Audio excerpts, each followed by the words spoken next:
Hi. குடியை கெடுக்கும் குடிப்பழக்கத்தில் வீழ்ந்து கிடப்பவர்கள் அதிலிருந்து விடுபடுவதற்கான இந்த வீடியோ. எப்படி நம்ம குடி அதிகமாக நீங்கள் அடிமைப்பட்டு கிடக்கீங்களோ அதிலிருந்து கொஞ்சமாக குறைச்சி அப்படி முழுவதுமாக விட்றதுக்காகத்தான் இதை வீடியோ பதிவு பண்ணுறேன். நம்ம எடுத்துக்கிட்டது வந்து கொரியர் நெப்போலியன் விஸ்கி பிராந்தி. ஓகேவா? இதை நம்ம எடுத்துக்கிறோம்.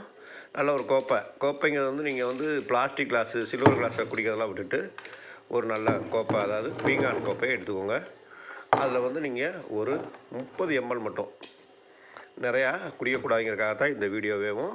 அதை எப்படி நம்ம அதிகமான குடியை குடித்தோமோ அதை கொஞ்சமாக குறைக்கிறதுக்காக 30 ml 30 அரைப்பக்கு அது மாதிரி 2 டைம் நம்ம எடுத்துக்கலாம். அப்புறம் கொஞ்ச நேரம் கழியும் போது அதை ஒரு டைமாக குறைச்சி அப்படியே கொஞ்சமாக இல்லாமல் ஆக்கிடலாம். சடன்லி நம்ம குடியை விட்டோம்னா அது நமக்கு வந்து புற்றுநோயை ஏற்படுத்தும். அதனால் நம்ம குடியை கொஞ்சமாக குறைக்கிறதுக்காக இந்த வீடியோவை நான் உங்களுக்கு போடுறேன். இது 30 ml.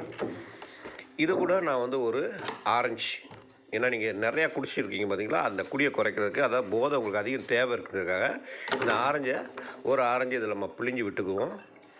ஓகேவா? இது வந்து உங்களுக்கு வந்து இம்ப்ரூவ் பண்ணும், அதாவது உங்கள் உடல் நலத்தை வந்து கெடுக்காது. அதே நேரத்தில் வந்து போதை உங்களுக்கு கொஞ்சம் அதிகமாக தரும். அப்போ வந்து நீங்கள் குவார்ட்டரோ ஆஃப்னு குடிக்கிறவங்க வந்து ஒரு 60 ml நீங்கள் நிறுத்திக்கிடுவீங்க. இது கூட நீங்கள் வந்து ஐஸ் க்யூப்பும் தண்ணியும் சேர்த்து மிக்ஸ் பண்ணிக்கலாம். கோல்டாக குடிக்கிறவங்க. இப்போ குளிர்காலங்கிறதுனால நான் வந்து இதில் வெந்நி தண்ணியை வந்து உங்களுக்கு மிக்ஸ் பண்ண சொல்கிறேன். வெந்நீரை நீங்கள் வந்து பிராந்தியோட நீங்கள் மிக்ஸ் பண்ணி குடிக்கலாம். அது உங்கள் தொண்டையில் இருக்கக்கூடிய சளி இது மாதிரி இதுகளை வந்து கிளியர் பண்ணும். அதே மாதிரி நீங்கள் வந்து குடிக்கும்போது அதிகப்படியான நீங்கள் ஸ்நாக்ஸ் எடுத்துக்கணும். மேக்ஸிமம் நான் ஏற்கனவே சொன்ன மாதிரி ப்ரோட்டீன்ஸ் அதிகம் எடுத்துக்கணும். இது கூட வந்து நீங்கள் வந்து நிலக்கடலை பருப்போ, பாதாம் பருப்பு, அப்புறம் பொரிகடலை இது மாதிரி நீங்கள் ஸ்நாக்ஸாக எடுத்துக்கலாம். சுடு தண்ணி ஊற்றுறேன்.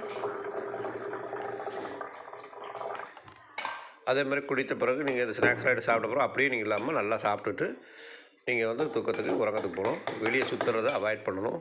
மேக்ஸிமம் இந்த குடி உங்களுக்கு குறையணுன்னா நீங்கள் கம்பெனி 2 பேர் 3 பேர் சேர்ந்து குடிக்கிறதுலேருந்து நீங்கள் விடுபட்டு நீங்கள் ஒத்தையில் குடிக்கணும்.